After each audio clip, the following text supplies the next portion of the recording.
He was 62 years old. He owned a firm in Manhattan. He had a wife, a daughter, a son. He lived in a quiet neighborhood on Long Island where people knew their neighbors and nothing dramatic was supposed to happen. Every morning, he commuted into the city. Every evening, he came home. For nearly 30 years, no one suspected a thing. Then, in December 2010, investigators searching a remote stretch of beach on Long Island's South Shore found something they were not looking for. Then another. Then another. By the time the search ended, the remains of 8 women had been recovered. Women who had gone missing across a span of 17 years. Women whose families had been waiting, in some cases since the mid-1990s, for answers that never came. The case went cold. For over a decade, no one was charged. And the man responsible kept going to work, kept coming home, kept living an ordinary life that no one around him had any reason to question. What followed was one of the longest and most complex investigations in American criminal history. A case that came down to a single hair, a discarded pizza crust, and a forensic technology that didn't exist when the first victim disappeared. And it ended on April 8, 2026, when Rex Heuermann stood in a courtroom and admitted to killing 8 women. This is the Gilgo Beach case. And at the center of it is a question that has never fully gone away. How does someone lead an ordinary life for 30 years while hiding something like this? And why did it take so long for anyone to find him?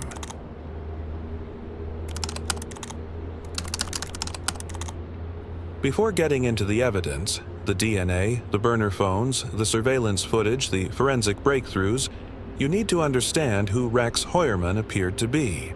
Because over time, cases like this turn real lives into headlines. Rex Heuermann became the Gilgo Beach Killer, a name in court documents, a face on every major news network. But before any of that, he was a person with a career, a family, and a life that, at least from the outside, appeared completely unremarkable. Rex Heuermann was an architect. He had built his own firm in Midtown Manhattan over decades of professional work. He had a reputation. He had clients. He had a business that kept running year after year. He had been married for 27 years. He had a daughter and a son. His family lived in Massapequa Park, a residential neighborhood on Long Island, the kind of place where front lawns are kept and neighbors wave from driveways, the kind of place where nothing is supposed to be hiding beneath the surface. Neighbors described him as reserved, a bit unusual, maybe, but not alarming, not someone who set off instincts. He commuted, he worked, he came home. That is the version of Rex Heuermann that existed for everyone around him, for nearly 30 years. And underneath it, completely invisible to his wife, his children, his colleagues, and his neighbors, was something else entirely. A second life that had been running in parallel since at least 1993. A life that ended 8 women. The prosecutor who handled the case said it plainly after the guilty plea. Heuermann had spent decades presenting himself as an ordinary man. He had moved through normal spaces, offices, neighborhoods, streets, while concealing something that no one around him could have imagined. That is what separates this case from so many others. Not just the crimes, but the completeness of the concealment, and the question of how something that large stays hidden for that long.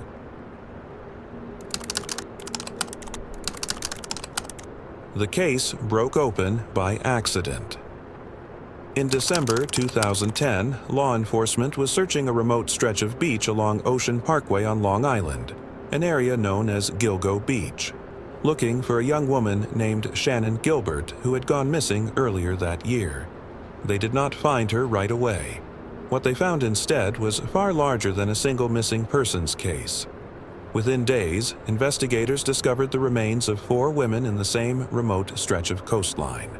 The 4 became known publicly as the Gilgo Four: Maureen Brainerd Barnes, Melissa Barthelemy, Megan Waterman, and Amber Costello. All 4 had gone missing between 2007 and 2010. The discovery triggered a wider search along Long Island's South Shore. Over the following months, more remains were found, in nearby locations, spread across a wider area than investigators had initially searched. Among them, Jessica Taylor, Valerie Mack, Sandra Costilla, and Karen Vergata, who had disappeared as far back as 1996. What became clear to investigators almost immediately was that they were not looking at isolated incidents. The victims had been found in patterns, deliberate placement, someone who knew the area, someone who had been doing this for a very long time and had never been caught. For the families, the discoveries brought answers that were not answers at all. They now knew their daughters and sisters had not simply disappeared into nothing, but they did not know who had taken them. They did not know why, and they did not know when, or if they ever would. The investigation gained national attention. Do you think Jersey City hears us? It became one of those cases that remained officially open but practically frozen. Years passed. Leads went quiet. The public focus moved elsewhere. Some of the families spoke out. They said they believed the investigation had not been treated with the urgency it deserved. That the women, because of the circumstances of their lives, had not received the same relentless pursuit that other victims might have. That frustration sat at the center of this case for over a decade. And the man responsible for it all continued to live his ordinary life on Long Island, 20 minutes from where the remains had been found. What eventually broke the case was not a tip. It was not a confession. It was not a witness coming forward after years of silence. It was science. Investigators had recovered biological material from the crime scene evidence years earlier. For a long time, that evidence existed without a match. No database hit. No name attached to it. Just physical material sitting in a file, waiting for the right comparison. The breakthrough came when investigators began building a suspect profile through other means. Surveillance records, phone data, geographic patterns, behavioral analysis. The work was slow. It produced a direction more than a conclusion, but that direction, over time, narrowed toward a specific person. Rex Heuermann. Once investigators had a target, they needed DNA.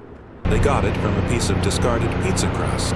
Heuermann had thrown it away outside his Manhattan office. Investigators recovered it. They extracted his DNA and ran it against the biological material from the crime scene evidence. The match was exact. That was the moment the case shifted from suspicion to certainty. Additionally, investigators had identified the use of prepaid phones, devices used to contact victims, and were able to connect those devices to Heuermann. Surveillance cameras had captured his vehicle in locations that aligned with the investigation timeline. The picture that emerged was of someone methodical, patient, someone who had taken deliberate steps to avoid detection and had succeeded, until the forensic tools available to investigators finally caught up with the precautions he had spent years putting in place. On July 13, 2023, Rex Heuermann was arrested outside his Manhattan office. He was in tears. He told his attorney he had not done this. He pleaded not guilty, and for nearly 3 years after that, he maintained that position.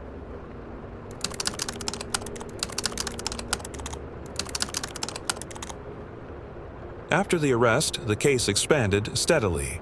Heuermann was initially charged with 3 murders. Within months, a 4th was added. By 2024, additional charges followed.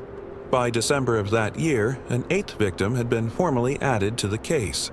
Prosecutors described what they were building as one of the most document-intensive homicide prosecutions in the history of New York State. Thousands of pages of records, hundreds of hours of recorded material, years of investigative work compressed into a case that was finally moving toward trial. 2 critical rulings shaped what was coming. In September 2025, the judge ruled that evidence derived from whole genome sequencing, a forensic DNA technology that had not existed when the first victims disappeared, would be admissible at trial. The defense had argued the science was too new and too contested to be used against their client. The judge disagreed. Later that same month, the judge ruled all charges would be tried together in a single proceeding rather than in separate trials as the defense had requested. Both decisions significantly narrowed the defense's options. The trial was scheduled for September 2026, but it never happened. On April 8, 2026, exactly 1,000 days after his arrest, Rex Heuermann stood before a judge and changed his plea. He admitted to killing 7 of the women named in the charges. He also voluntarily admitted to killing an 8th, Karen Vergata, who had disappeared in 1996 and had not yet been formally charged. He confirmed he had used prepaid phones to contact his victims. He confirmed he had concealed what he had done and left the victims' remains in and around the Gilgo Beach area.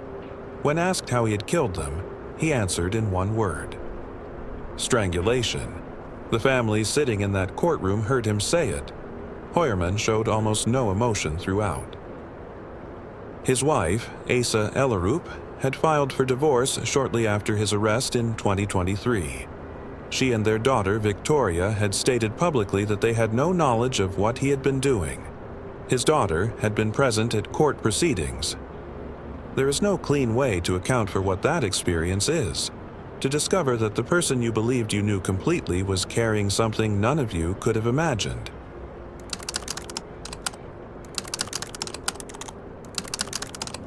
The Gilgo Beach case started as a search for a missing woman on a stretch of Long Island Beach. A man was eventually identified. A man was arrested. A man pleaded guilty. But that is not why this case became impossible to stop thinking about. It became unforgettable because it forced people to confront something that cases like this always eventually surface: the gap between who someone appears to be and what they are actually doing.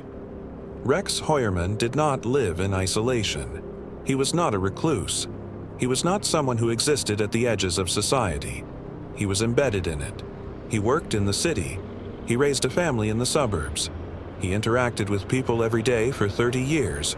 Clients, colleagues, neighbors, family members, and none of them saw what was underneath. That is the part of this story that lingers. Not just the crimes, but the question of how someone sustains that distance between the visible self and the hidden one, for that long, in that much proximity to other people. The author, Robert Kolker, who wrote about the Gilgo Beach victims years before an arrest was ever made, said something after the guilty plea that went to the core of why this case matters beyond the verdict. He said Heuermann had chosen his victims because he believed they would not be missed. That belief, and the way it shaped the early years of the investigation, is the part of the story that does not resolve neatly when a guilty plea is entered. Because 8 women are gone, and 8 families spent years, in some cases decades, fighting to be heard. Fighting to have the deaths of people they loved treated with the weight they deserved. After the plea, those families finally spoke in open court. One sister said she had spent 19 years living in the space between heartbreak and hope. One mother said she was glad it was over, that it had lifted a weight she had been carrying for years. Another family member said she was grateful a conclusion had finally been reached, one that brought peace to everyone who had been waiting. Rex Heuermann will be sentenced on June 17, 2026. Prosecutors have requested multiple life sentences without the possibility of parole. As part of the agreement, he is required to cooperate with federal investigators, an arrangement that may produce answers about how he operated and whether anything about this case still remains unknown. But the legal resolution, when it comes, will not answer everything. It will not explain how someone moves through an ordinary life, through a marriage, a career, a neighborhood, while concealing something of this scale. It will not fully address the years when this case sat frozen, and what that meant for the families who were living inside that silence. And it will not give back what was taken. Maureen Brainerd Barnes, Melissa Barthélemy, Megan Waterman, Amber Costello, Jessica Taylor, Valerie Mack, Sandra Costilla, Karen Vergata. 8 names, 8 lives, a span of disappearances stretching from 1993 to 2010. They deserved better than to wait this long for answers, and the fact that the answers finally came, through patience, through science, through investigators who kept working long after public attention had moved on, is the part of this story that should stay with you. Because cases like this are not just about the person who did it.